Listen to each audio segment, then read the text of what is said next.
এ নিয়ে আবারও খুব গুরুত্বপূর্ণ আপডেট। সুপ্রিম কোর্টে ডিএ মামলার রায় কবে? শুক্রবার কি মিলবে সুখবর? স্টেপ বাই স্টেপ এই ভিডিওতে দেখব আমরা।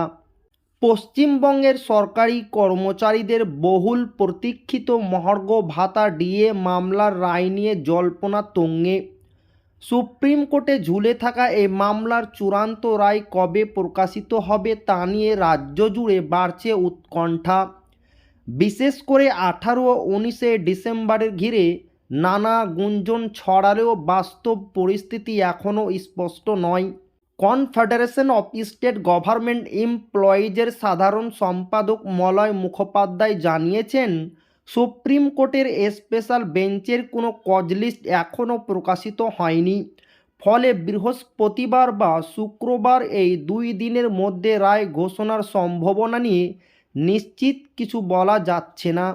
সুপ্রিম কোর্টের অফিসিয়াল ওয়েবসাইটে এখনও পর্যন্ত ডিএ মামলা সংক্রান্ত কোনো আপডেট না আসায় কর্মচারী মহলে হতাশা তৈরি হয়েছে। আইনগত প্রক্রিয়া অনুযায়ী কজলিস্ট প্রকাশ ছাড়া রায় ঘোষণার সম্ভাবনা কার্যত ক্ষীণ বলে মনে করছেন আইনি বিশেষজ্ঞদের একাংশ। কনফেডারেশনের পক্ষ থেকে জানানো হয়েছে, আদালতের তরফে কোনো নিশ্চিত খবর মিললেই তা সরকারি কর্মচারী ও পেনশনারদের জানানো হবে। আপাতত সকলের নজর সুপ্রিম কোর্টের অফিসিয়াল ওয়েবসাইট ও কজ লিস্টের দিকেই।